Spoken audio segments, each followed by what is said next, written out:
ओम नमो भगवते वासुदेवाय नमः। आपके अपने YouTube चैनल जय मां कंचक में आपका बहुत बहुत स्वागत है। श्रीमद् भागवत पुराण की कथाओं को आगे बढ़ाते हुए आज की कथा का आरंभ हम उद्धव जी और विदुर जी की भेंट के अध्याय से करेंगे। उम्मीद करती हूँ कथाओं का पूरा फल लेने के लिए आप कथाओं को शुरू से लेकर अंत तक जरूर श्रवण करते होंगे। तो चलिए शुरू करते हैं आज की कथा। ओम नमो भगवते वासुदेवाय नमः। श्री सुखदेव जी कहते हैं, परीक्षित, जो बात तुमने पूछी है वही पूर्व काल में अपने सुख समृद्धि से पूर्ण घर को छोड़कर वन में गए हुए विदुर जी ने भगवान मैत्रेय से पूछी थी। जब सर्वेश्वर भगवान श्री कृष्ण पांडवों के दूत बनकर गए थे, तब वे दुर्योधन के महलों को छोड़कर उसी विदुर जी के घर में उसे अपना ही समझकर बिना बुलाए चले गए थे।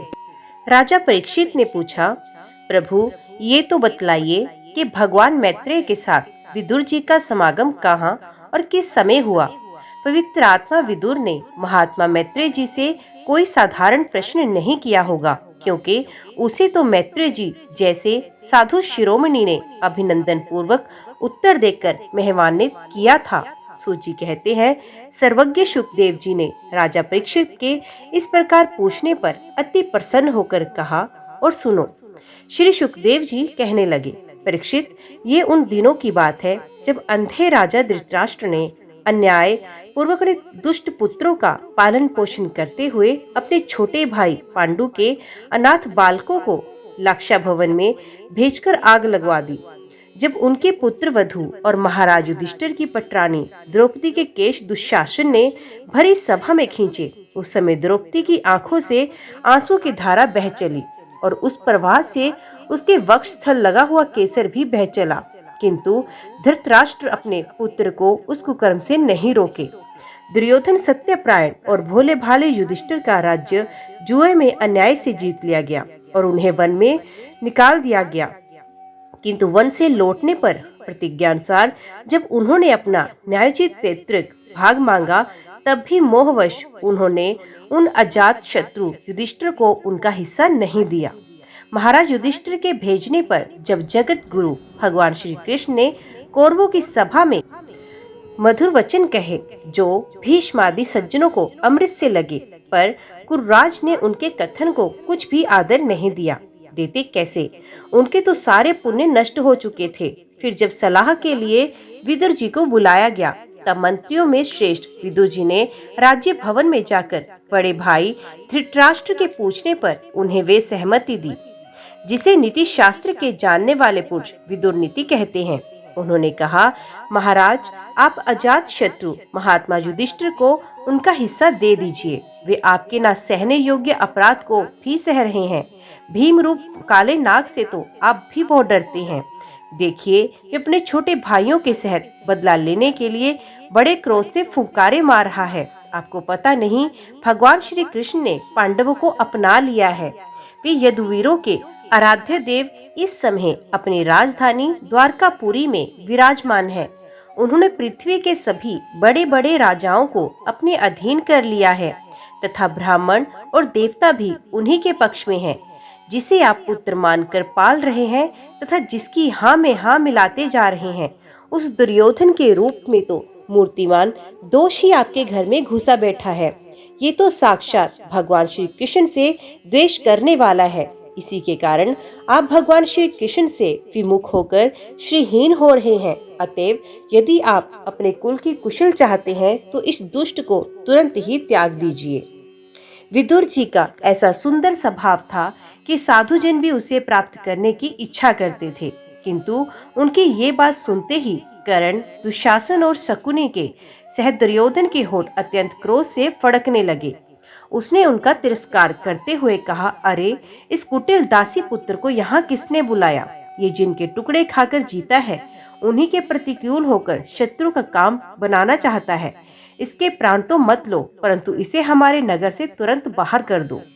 भाई के सामने ही कानों में बाण के समान लगने वाले इन अत्यंत कठोर वचनों से मर्माहत होकर भी विदुर जी ने कुछ बुरा न माना और भगवान की माया को प्रबल समझकर अपना धनुष राज दरबार पर रख के वे हस्तिनापुर से चले गए। कौरवों को विदुर जैसे महात्मा बड़े पुण्य से प्राप्त हुए थे। वे हस्तिनापुर से चलकर पुण्य करने की इच्छा से भूमंडल में तीर्थपाद भगवान के क्षेत्रों में विचरने लगे, जहाँ श्री हरि, ब्रह्मा, रुद्र, अनंत आदि अनेकों मूर्तियों के रूप में विराजमान है। जहाँ जहाँ भगवान की प्रतिमाओं से सुशोभित तीर्थ स्थान, नगर, पवित्र वन, पर्वत, निकुंज और निर्मल जल से भरे हुए नदी, सरोवर आदि थे, उन सभी स्थानों में वे अकेले ही विचरते रहे। वे अवधूत वेश में स्वच्छता पूर्वक पृथ्वी पर विचरते थे, जिससे आत्मीजन उन्हें पहचान न सके। वे शरीर को सजाते न थे, पवित्र और साधारण भोजन करते, शुद्ध वृत्ति से जीवन निर्वाह करते, प्रत्येक तीर्थ में स्नान करते, जमीन पर सोते और भगवान को प्रसन्न करने वाले व्रतों का पालन करते। इस प्रकार भारतवर्ष में ही विचरते विचरते जब तक वे प्रभास क्षेत्र में पहुंचे, तब तक भगवान श्री कृष्ण की सहायता से महाराज युधिष्ठिर पृथ्वी का एक छत्र अखंड राज्य करने लगे थे। वहां उन्होंने अपने कौरव बंधुओं के विनाश का समाचार सुना, जो आपस के कलह के कारण परस्पर लड़ भिड़ कर उसी प्रकार नष्ट हो गए, जैसे अपने ही रगड़ से उत्पन्न हुई आग से बांसों का सारा जंगल जलकर खाक हो जाता है। ये सुनकर वे शोक करते हुए चुपचाप सरस्वती के तीर पर आए।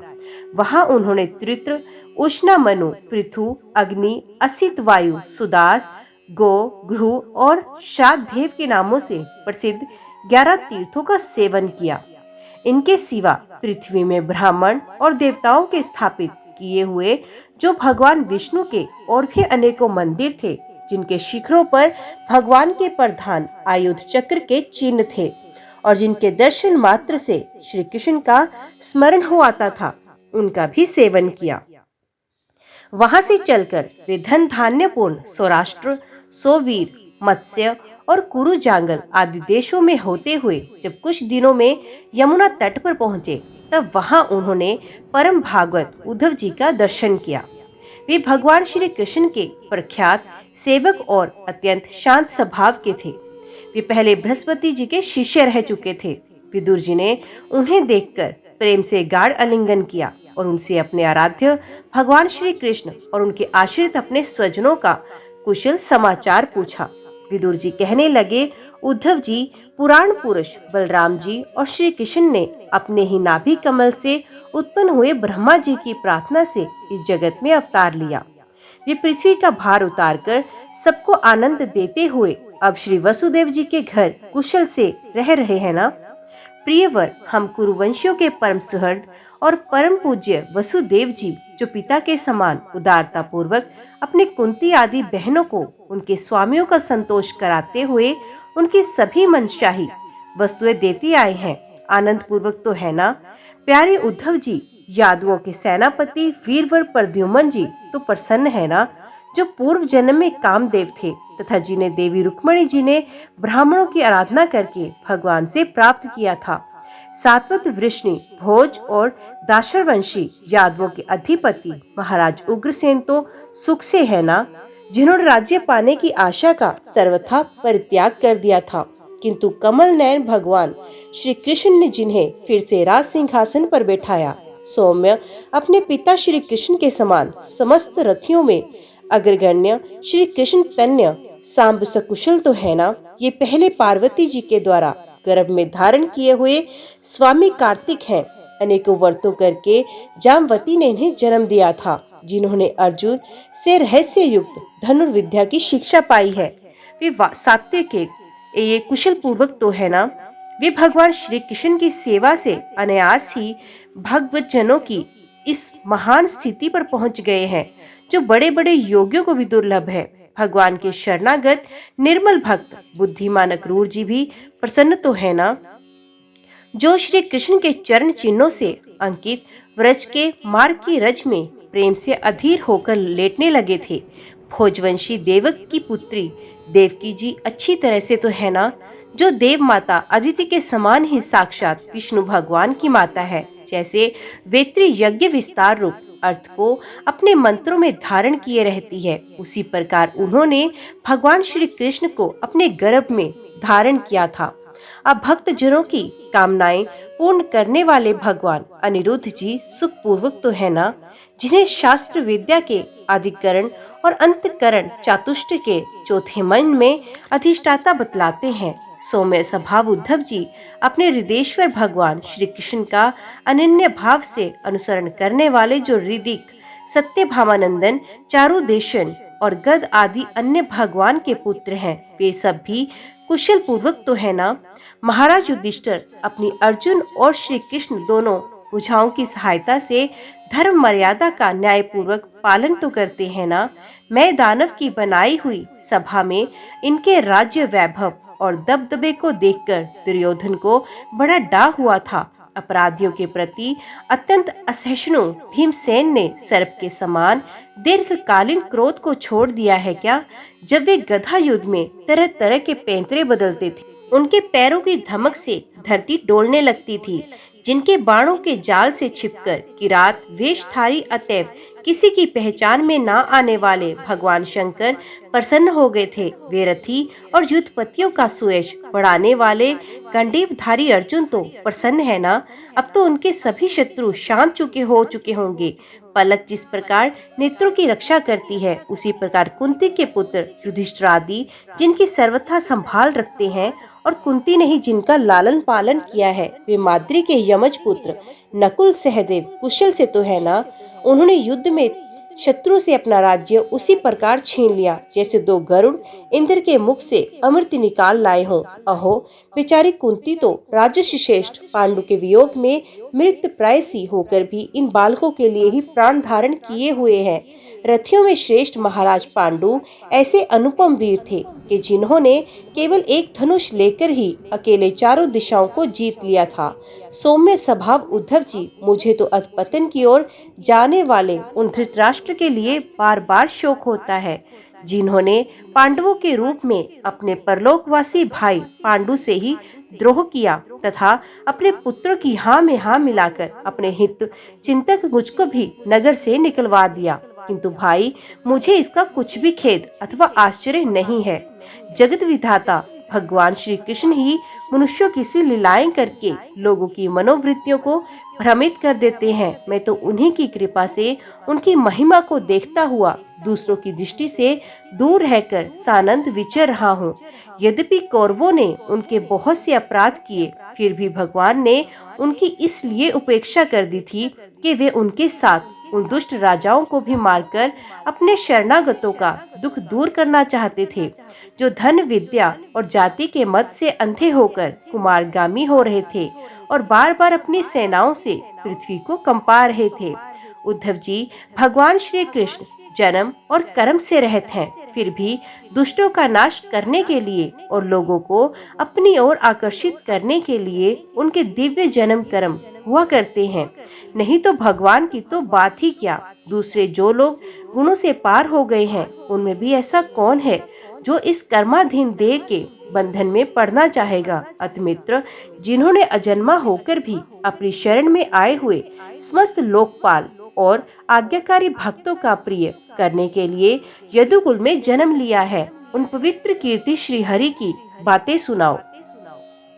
श्री सुखदेव जी कहते हैं, जब विदुर जी ने परम भक्त उद्धव से इस प्रकार उनके प्रियतम श्री कृष्ण से संबंध रखने वाली बातें पूछी, तब उन्हें अपने स्वामी का स्मरण हो आया और वे हृदय भर आने के कारण कुछ भी उत्तर ना दे सके। जब वे 5 वर्ष के थे, तब बालकों की तरह खेल में ही श्री कृष्ण की मूर्ति बनाकर उनकी सेवा पूजा में ऐसे तन्मय हो जाते थे कि कलेवे के लिए माता के बुलाने पर भी उसे छोड़कर नहीं जाना चाहते थे। अब तो दीर्घ काल से उन्हीं की सेवा में रहते रहते ये बूढ़े हो चले थे। अतः विदुर जी ने पूछने से उन्हें अपने प्यारे प्रभु के चरण कमलों का स्मरण हो आया। उनका चित्त वीरे से व्याकुल हो गया। फिर वे कैसे उत्तर दे सकते थे। उद्धव जी श्री कृष्ण के चरणारविंद मकुर सुधा से सरोवर होकर 2 घड़ी तक कुछ भी नहीं बोल सके। तीव्र भक्ति भाव से उसमें डूबकर वे आनंद मगन हो गए। उनके सारे शरीर में रोमांच हो आया तथा मुंदे हुए नेत्रों से प्रेम के आंसुओं की धारा बहने लगी। उद्धव जी को इस प्रकार प्रेम प्रवाह में डूबे देखकर विदुर जी ने उन्हें कृत्य माना। कुछ समय बाद जब उद्धव जी भगवान के प्रेम धाम से उतरकर पुण्य धीरे धीरे संसार में आए, तब अपने नेत्रों का पोंछकर भगवत लीलाओं का स्मरण होने से विस्मित हो विदुर जी ने इस प्रकार कहने लगे। उद्धव जी बोले, विदुर जी, श्री कृष्ण रूप सूर्य के छिप जाने से हमारे घरों को काल रूप अजगर ने खा डाला है। वे श्रीहीन हो गए हैं। अब मैं उनकी क्या कुशल सुनाऊं? ओहो, ये मनुष्य लोग बड़ा ही अभागा है। इसमें भी यादव तो नितांत भाग्यहीन है, जिन्होंने निरंतर श्री कृष्ण के साथ रहते हुए भी इन्हें नहीं पहचाना। जिस तरह अमृत में चंद्रमा के समुद्र में रहते समय मछलियां उन्हें नहीं पहचान सकी थी, यादव लोग मन के भाव को ताड़ने वाले, बड़े समझदार और भगवान के साथ एक ही स्थान में रहकर क्रीड़ा करने वाले थे। तो भी उन सब ने समस्त आश्रय सर्वांतर्यामी श्री कृष्ण को एक श्रेष्ठ यादव ही समझा, किंतु भगवान की माया से मोहित इन यादवों और इनसे व्यर्थ का वैर ठानने वाले शिशुपाल आदि के अवहेलना और निंदा सूचक वाक्यों में भगवत प्राण महानुभावों की बुद्धि भ्रम में नहीं पड़ती थी। जिन्होंने कभी तप नहीं किया, उन लोगों को भी इतने दिनों तक दर्शन देकर अब उनकी दर्शन लालसा को तृप्त किए बिना ही वे भगवान श्री कृष्ण अपने त्रिभुवन मोहन श्री विग्रह को छिपाकर अंतर ध्यान हो गए हैं और इस प्रकार उन्होंने मानो उनके नेत्रों को ही छीन लिया है। भगवान ने अपने योग माया का प्रभाव दिखाने के लिए मानव लीलाओं के योग्य जो दिव्य श्री विग्रह प्रकट किया था, वे इतना सुंदर था कि उसे देखकर सारा जगत तो मोहित हो ही जाता था। वे स्वयं भी विस्मित हो जाते थे। सौभाग्य और सुंदरता की प्रकाष्ठा थी उस रूप में, उससे आभूषण भी विभूषित हो जाते। धर्मराज युधिष्ठिर के राजसूय यज्ञ में जब भगवान के उस नयनभिराम रूप पर लोगों की दृष्टि पड़ी थी, तब त्रिलोकी ने यही माना था कि मानव सृष्टि की रचना में विधाता की जितनी चतुराई है, सब इसी रूप में पूरी हो गई है। उनके प्रेम पूर्ण हास्य विनोद और लीलामय चितवन से सम्मानित होने पर ब्रजबालाओं की आंखें उन्हीं की ओर लग जाती थी और उनका चित्त भी ऐसा तल्लीन हो जाता था कि वे घर के काम धंधों को अधूरा छोड़कर जड़ पुतलियों की तरह खड़ी रह जाती थी। चराचर जगत और प्रकृति के स्वामी भगवान ने जब अपने शांत रूप महात्माओं को अपने ही घोर रूप असुरों से सताए जाते देखा, तब वे ही करुणा भाव से द्रवित हो गए और अजन्मा होने पर भी अपने अंश बलराम जी के साथ काष्ठ में अग्नि के समान प्रकट हुए। अजन्मा होकर भी वसुदेव जी के यहाँ जन्म लेने के लीला करना, सबको अभय देने वाले होने पर भी मानो कंस के भय से व्रज में जाकर छिप रहना और अनंत पराक्रमी होने पर भी कालयवन के सामने मथुरापुरी को छोड़कर भाग जाना। भगवान की ये लीलाएं याद आकर मुझे बेचैन कर डालती हैं। उन्होंने जो देवकी वसुदेव की चरण वंदना करके कहा था, पिताजी, माताजी, कंस का बड़ा भय रहने के कारण मुझसे आपकी कोई सेवा ना बन सकी। आप मेरे इस अपराध पर ध्यान न देकर मुझ पर प्रसन्न हो। श्री कृष्ण की ये बातें जब याद आती हैं, तब आज भी मेरा चित्त अत्यंत व्यथित हो जाता है। जिन्होंने काल रूप और भ्रुकुटी विलास से ही पृथ्वी का सारा भार उतार दिया, उन श्री कृष्ण के पाद पद्म प्राग का सेवन करने वाला ऐसा कौन पुरुष है जो उसे भूल सके। आप लोगों ने राजसूय यज्ञ में प्रत्यक्ष ही देखा था कि श्री कृष्ण से द्वेष करने वाले शिशुपाल को वे सिद्धि मिल गई, जिसकी बड़े बड़े योगी भली भांति योग साधना करके सुप्रहा करते रहते हैं। उनका वीर्य भला कौन सह सकता है। शिशुपाल के ही समान महाभारत युद्ध में जिन दूसरे योद्धाओं ने अपनी आंखों से भगवान श्री कृष्ण के नयनाभिराम मुख कमल का मकरंद पान करते हुए अर्जुन के बाणों से बिंधकर प्राण त्याग किए, वे पवित्र होकर सबके सब भगवान के परम धाम को प्राप्त हुए। स्वयं भगवान श्री कृष्ण तीनों लोकों के अधीश्वर हैं। उनके समान भी कोई नहीं है, उनसे बढ़कर तो कौन होगा। वे अपने स्वतः सिद्ध ऐश्वर्य से ही सर्वदा पूर्ण काम है। इंद्रादि असंख्य लोकपालगण नाना प्रकार की भेंटें ला लाकर अपने अपने मुकुटों के अग्रभाग से उनके चरण रखने की चौकी को प्रणाम किया करते हैं। विदुर जी, वे ही भगवान श्री कृष्ण राज सिंहासन पर बैठे हुए उग्रसेन के सामने खड़े होकर निवेदन करते थे, देव, हमारी प्रार्थना सुनिए। उनके सेवा भाव की याद आते ही हम जैसे सेवकों का चित्त अत्यंत व्यथित हो जाता है। पापिनी पूतना ने अपने स्तनों में हलाहल विष लगाकर श्री कृष्ण को मार डालने की नियत से उन्हें दूध पिलाया था। उसको भी भगवान ने परम गति दी जो धाय को मिलने चाहिए थी। जो उसको भी भगवान ने वे परम गति दी जो धाय को मिलने चाहिए थी। उन भगवान श्री कृष्ण के अतिरिक्त और कौन दयालु है जिसकी शरण ग्रहण करे।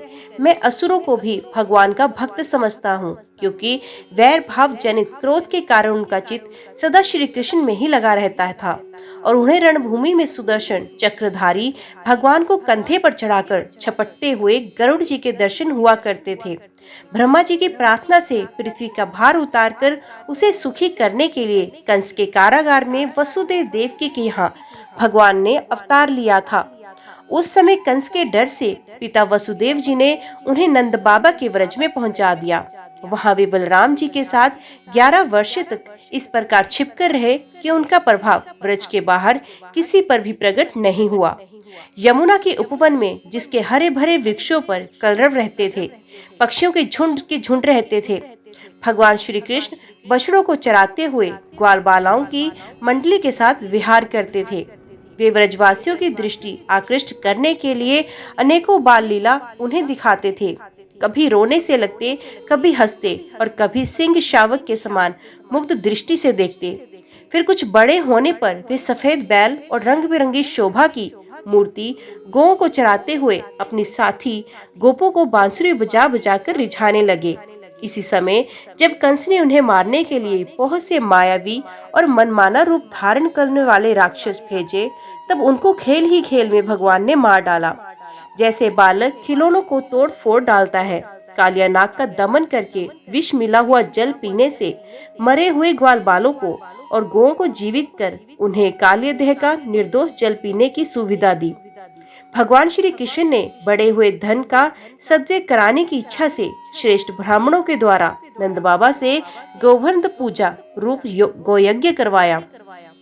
भद्र इससे अपना मान भंग होने के कारण जब इंद्र ने क्रोधित होकर व्रज का विनाश करने के लिए मूसलधार जल बरसाना आरंभ किया, तब भगवान ने करुणावश खेल ही खेल में छत्ते के समान गोवर्धन पर्वत को उठा लिया और अत्यंत घबराए हुए व्रजवासियों की तथा उनके पशुओं की रक्षा की। संध्या के समय जब सारे वृंदावन में शरत के चंद्रमा की चांदनी छिटक जाती, तब श्री कृष्ण उसका सम्मान करते हुए मधुर गान करते और गोपियों के मंडल की शोभा बढ़ाते हुए उनके साथ रस विहार किया करते। ओम नमो भगवते वासुदेवाय नमः। आज की वीडियो में इतना ही। उम्मीद करती हूँ वीडियो आपको पसंद आई होगी। वीडियो पसंद आई हो तो वीडियो को लाइक और चैनल को सब्सक्राइब जरूर कीजिएगा। जय श्री कृष्ण लिखकर कमेंट बॉक्स में अपनी हाजिरी लगवाना ना भूलेगा। तो मिलते हैं अगले अध्याय के साथ, तब तक के लिए देखते व सुनते रहिए।